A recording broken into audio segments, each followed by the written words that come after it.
Merci beaucoup.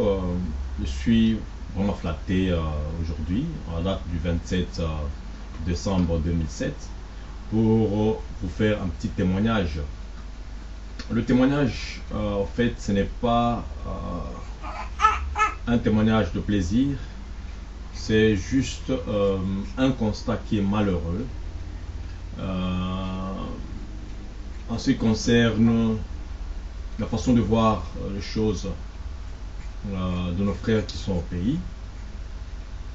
Si aujourd'hui je me permets de vous parler, c'est parce que je sens qu'il y a un besoin. Et ce besoin, c'est juste un petit mot de circonstance, un petit mot de sagesse que, qui va me pousser de vous parler en ce terme.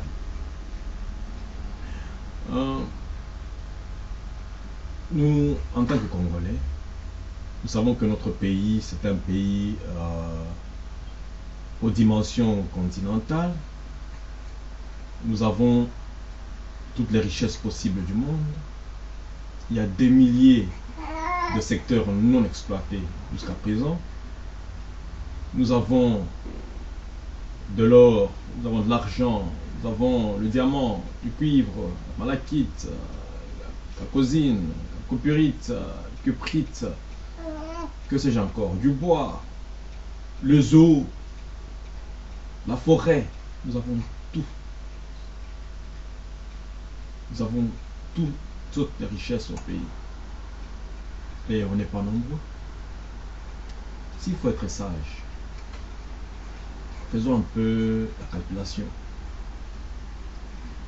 En Angleterre, où je suis en train d'évoluer actuellement, on est à peu près 60 millions, d'après la censure ou le recensement qui s'est passé il y a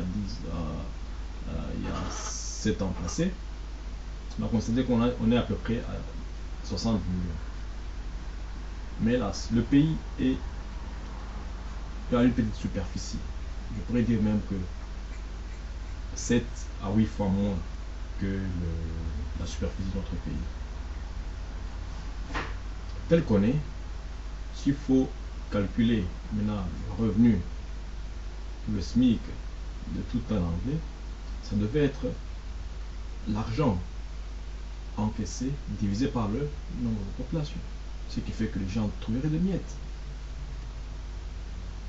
Dans cette ordre d'idée, notre pays, la République démocratique du Congo, ayant toutes ces richesses innombrables, avec peu de gens, ce qui fait que ces hectares, s'il faut qu'on se divise, je pense qu'on serait les habitants les plus riches du monde. Mais malheureusement, ce n'est pas le cas. Les gens s'assoient sur de l'or, ils n'ont jamais vu de l'or, ils n'ont jamais touché de l'or ni de diamant. Il y a des gens qui sont dans la forêt, ils ne profitent pas du fruit apporté par les arbres qu'ils vendent, que le fanfaron vend en Europe ici. Ceux qui sont au bas Congo, malheureusement, ils voient le courant passer, des pylônes d'électricité passer, pendant que nous avons un grand barrage hydroélectrique, je crois, le troisième ou deuxième en termes de puissance au monde. Mais l'électricité, on va sûrement vendre. Et qui profite de cet argent? Ce sont le ministre de l'énergie, le ministre des finances, le ministre de ceci et de cela. C'est avec regret pour moi que je me mets en fait cette réflexion. Il y a combien d'églises au pays? Des milliers d'églises. Je ne suis pas contre les églises, mais la façon dont on les tient. Nous avons, si nous avons une même foi, pourquoi ne pas avoir la même conception, la même perception et avoir le même fondement, demeurer ensemble, être liés, qu'avoir des petites divisions, l'église à gauche, l'église à droite, où les gens ne prient pas sérieusement, ils sont en train de montrer la face de l'agneau le dimanche et le lundi au samedi, ce sont des lions. Mon regret est celui-ci.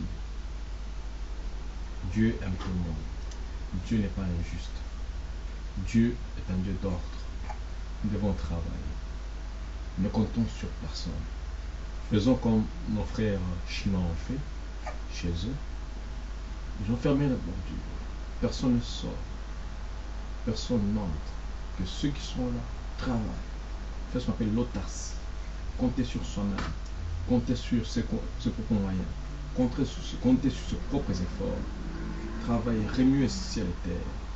Vous verrez que ceux qui sont en Europe viendront au pays. Parce que l'Europe est une vieille Europe. Elle est surpeuplée. D'ici quelques années, ce pays-là, les gens fuiront pour rentrer au pays. Et c'est leur pays respectif d'origine. À moins que ceux qui se disent, ou qui se sentent plus européens que les Européens eux-mêmes, ils vont rester et mourir et s'effondrer avec le système qui sera mis en place. Les lois changent chaque jour. Ne pleurez pas mes frères, ne pleurez pas mes soeurs. Ce qu'il faut faire, c'est travailler. Faites selon le principe divin. Dieu dit, c'est lui qui ne travaille pas, ne mange pas non plus. Remuons la terre, prenons la roue, la machette, non pas pour tuer, mais pour aller travailler. Vous verrez que tout ira bon. C'est un conseil de sage. Chaque fois, si j'ai l'occasion, je vous en donnerai autant. Que Dieu vous bénisse. Amen.